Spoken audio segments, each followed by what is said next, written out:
बिहार से यूपी के इस मदरसे में लाए जा रहे थे 95 मासूम बच्चे।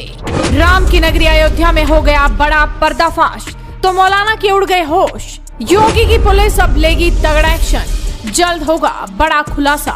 बिहार के अररिया से सहारनपुर ले जाए जा रहे 93 ऐसे बच्चों को चाइल्ड वेलफेयर कमेटी ने अयोध्या में रेस्क्यू किया, जिनकी उम्र 5 साल से 9 साल के बीच है। इन बच्चों को अयोध्या के देवकली चौराहे के पास एक बस से चाइल्ड वेलफेयर कमेटी के लोगों ने रेस्क्यू किया है।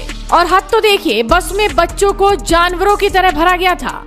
ये बच्चे गरीब परिवारों के हैं, कुछ ऐसे भी हैं जिनके माता पिता नहीं हैं। चाइल्ड वेलफेयर कमेटी के सदस्यों का कहना है कि इन बच्चों में से कई के आधार कार्ड फर्जी हो सकते हैं और ये मामला बड़ी साजिश का हिस्सा भी हो सकता है। चाइल्ड वेलफेयर कमेटी की सदस्य सुनीता यादव ने कहा कि अभी जो बच्चे मिले हैं उनकी काउंसलिंग हो रही है।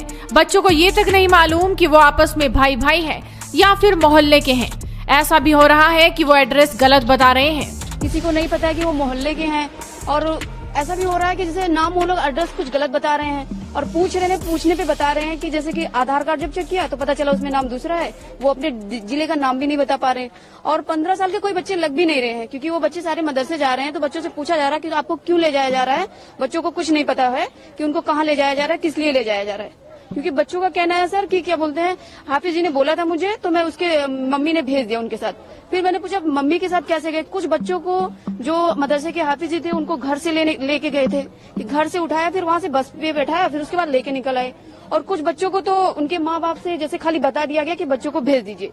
उन्होंने अपने बच्चों को भेज दिया। मैंने पूछा बेटा कि आपको पता है कि आपको कहाँ जाना है। कुछ नहीं, मम्मी ने भेज दिया। हाफिज जी ने बाद फोन किया था, मम्मी ने भेज दिया।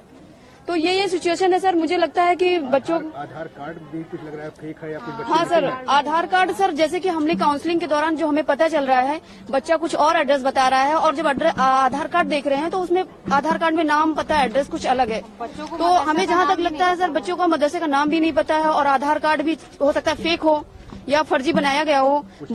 हाँ, कुछ लग रहा है सर, ऐसा लग रहा है सर, क्योंकि काउंसलिंग के दौरान पता यही चल रहा है, बच्चे सही से एड्रेस नहीं बता पा रहे सर अपना। अब जो लेके आए हैं सर, उनसे बात किया तो पता चला कि वो कह रहे हैं कि वो उनके साथ हैं बच्चे। लेकिन जब बच्चे से पूछा जा रहा है कि बेटा तुम इनको जानते हो, तो बच्चा बोल रहा है कि नहीं सर, मैं नहीं जानता हूँ। और जो उनको लेके आए हैं सर, वो बोल रहे हैं कि नहीं, ये दोनों भाई भाई हैं। किसी को ये नहीं पता है कि वो मेरे खाले का लड़का है या भाई है या कर्जन है। कुछ बच्चों को नहीं पता है, लेकिन जो लेके आए हैं वो कह रहे हैं कि इनके कर्जन। हम कैसे भरोसा करें कि ये मतलब इनके कर्जन है, क्योंकि बच्चा जो बोलेगा हम तो वही मानेंगे ना सर। बड़ा स्कैंडल भी हो सकता है। हाँ, बड़ा स्कैंडल भी हो सकता है सर। ये बात जैसे कि क्या पता बच्चों को बहला फुसला के यहाँ पे समझाया गया हो। हर बच्चे के दिमाग में एक बातें नहीं घुसी रहती हैं कि हाँ चलो ठीक है। हो सकता है काउंसलिंग में बच्चों को बैठाया गया हो, बस में बोला गया हो कि हाँ तुम लोग ऐसे ऐसे बताना, वहाँ पे अगर कोई कुछ पूछता है तो ऐसे बता देना। लेकिन सब बच्चों का माइंड एक जैसा नहीं होता सर। बच्चे कभी कभी होता है उनके दिमाग से निकल जाता है, उनके दिमाग में जो रहता है वो वही बोलते हैं। तो बच्चों ने हो सकता है उनको सिखाया गया और ना उनके समझ में आया हो। अब जो भूल गए हो तो फिर वो अपने बच्चा तो सच ही बोलेगा सर। चाइल्ड वेलफेयर कमेटी के अध्यक्ष का कहना है कि उन्हें सूचना मिली थी कि अवैध रूप से बच्चों को बिहार के अररिया से सहारनपुर लाया जा रहा है। इस पर तत्काल कार्रवाई करते हुए हम लोगों ने बच्चों को कस्टडी में ले लिया है। आज सुबह जो है करीब 10-9 बजे जो है माननीय उत्तर प्रदेश बाल आयोग के सदस्य डॉक्टर सुचिता चतुर्वेदी की सूचना की कॉल आई, वह पत्र आया, उनके द्वारा सूचना दी गई कि बिहार से सहारनपुर जो है एक बस में अवैध रूप से बच्चे, माइनर बच्चे ले जाए जा रहे हैं, और जो कि अभी गोरखपुर में है, गोरखपुर से अयोध्या होते हुए जाएंगे। इस सूचना पे जो है त्वरित कार्रवाई करते हुए जो है एक पत्र भी आया, उनका एक पत्र जारी हुआ है, एसएसपी साहब को भी जारी हुआ, जिसकी कॉपी हम लोग को मिली है, डीएम साहब को है और डीपीओ साहब को है, हमको है, कॉपी भी है। उस आधार पे जो है बच्चों को जो है एएसटीयू और खुद मेरे द्वारा और डीपीओ साहब के द्वारा और कोतवाली नगर की फोर्स और कोतवाली अयोध्या के पुलिस जो है उनके द्वारा जो है बच्चों को रेस्क्यू किया गया। बच्चों को रेस्क्यू करा के जो है बच्चों का खाना पीना कराया गया।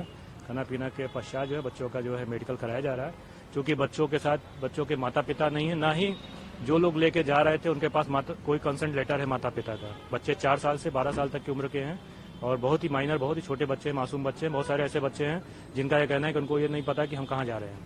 ऐसे ही बच्चे हैं, उन्होंने अपनी बताया बात, तो अब उनका मेडिकल करा के उनको शेल्टर की व्यवस्था कराई जा रही है। इस मामले में बातचीत के बाद ये बात सामने आई है कि इन बच्चों को बिहार से उत्तर प्रदेश के देवबंद के दो अलग अलग मदरसों में ले जाया जा रहा था। इसकी जानकारी राज्य बाल आयोग को लग गई और उसके बाद अयोध्या के चाइल्ड वेलफेयर कमेटी ने सूचना के आधार पर इन बच्चों को रेस्क्यू कर लिया।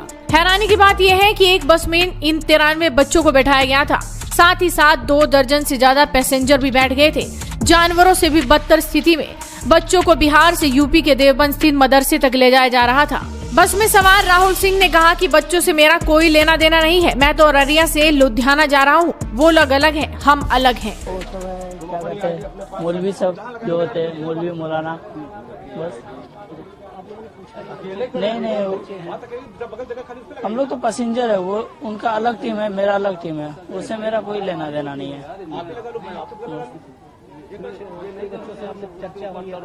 नहीं, कोई चर्चा नहीं, मेरा सीट अलग है, उनका सीट अलग है।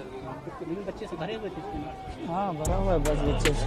वही मदरसा संचालक रिजवान का कहना है कि ये बच्चे पहले भी हमारे यहाँ पढ़ते थे और इस बार भी पढ़ रहे हैं। इनके घर वालों ने कहा था कि आप आ जाएं, एक आदमी यहाँ से चला जाएगा छोड़ने। जैसे हमारे बच्चे पहले पढ़ रहे थे वैसे ही आगे भी पढ़ेंगे। सहारनपुर मदरसे से हूँ। ये बच्चे हमारे यहाँ पढ़ते हैं, पहले भी पढ़ते थे और इस बार भी पढ़ रहे हैं। इनके घर वालों ने बुलाया कि आप आ जाओ, मैं एक आध आदमी यहाँ से चले जाएगा, जैसे ये साथी जा रहे छोड़ने के लिए, और हमारे बच्चे जैसे पहले पढ़ रहे थे वैसे ही आगे भी पढ़ रहे। ये बच्चा तो पूरा अररिया जिला का है, बाकी जो 14 बच्चा जो है ना हमारे मथियारी पंचायत का है। ये 14 बच्चे में एक लड़का हमारा खास है, फिर बाकी जो है वो कोई भतीजा लगेगा, कोई दूरी से लगेगा, कोई अपने लगेगा। एक ही 3 वार्ड 5 वार्ड का बच्चे है। इस बच्चे का जिम्मेदार मैं खुद हूँ और बच्चे को छोड़ने लिए हम जा रहा हूँ, छोड़ के उसके बाद आऊंगा। वही मदरसा में सहारनपुर। हाँ, उसका स्टाफ ये है। क्या तालीम वगैरह दी जाती है? बस वही कभी झूठ नहीं बोलना, सच बोलना, हाँ, और हिंदी, इंग्लिश, उर्दू पढ़ाई होता है। में बिठा कर आते हैं, बाकायदा उनके फोन आ रहे हैं और उनका दाखिला हमारा यूडाइस कोड जो है भारत सरकार का, जो तमाम स्कूलों पे इनका नाम वहाँ भी दर्ज है, और एसआर जो रजिस्टर पिछले साल का हमारा वो भी हमारे मौजूद है। ये पढ़ने के लिए जा रहे हैं। मदरसा जामिया रफीक या तहफीजुल कुरान। इतने छोटे बच्चों को कौन सी तालीम? कक्षा 1, 2, 3, 4, 5 नहीं, मैथ पढ़ाते हैं, साइंस पढ़ाते हैं और बाकायदा भारत सरकार के टीचर हैं हमारे मदरसे में। एक सब्जेक्ट दीन का होता है, सामाजिक होता है, बाकी हिंदी, इंग्लिश, मैथ, साइंस होता है। पोर्टल पे भी हमारा रजिस्टर्ड है और पोर्टल पे सब बच्चों का नाम इंदिराज है। आप यूडाइस कोड पर चेक कर सकते हैं। ये जो इनकी इमदाद होती है, यानी आपको मदद होती है, वो कहाँ से मिलती है आपको? इलाके से होती, गाँव से होती है, इलाके से, गाँव से होती है, बस्ती से होती है। आप बच्चों से पूछिए एक साल में कितने माँ बाप पैसे भेजते हैं खर्च के लिए। अभी देखो बच्चों में कितने पैसे होंगे, देखो पूछो, आप पूछो अभी खर्च के लिए चेक कर लो कि हर बच्चे 500-400 रुपए होंगे। देखो आप खाने के लिए, पीने के लिए। अब जैसे मदरसे चले जाते हैं वो खर्च के लिए भेजते हैं। दीनी तालीम दिन 1 घंटा दीनी तालीम होता है, फिर हिंदी, इंग्लिश, मैथ, साइंस होता है। भारत सरकार की स्कीम के तहत हम पढ़ाते हैं। एनसीईआरटी की किताबें होती है कक्षा 5 तक। कक्षा 5 तक हमारी मान्यता प्राप्त मदरसा यूडाइस कोड है। इंदिराज होता है भारत सरकार के पोर्टल पर। जैसे सब बिहार में है तो आप लेकर कहाँ जा रहे हैं? नहीं, बिहार में नहीं है, सहारनपुर का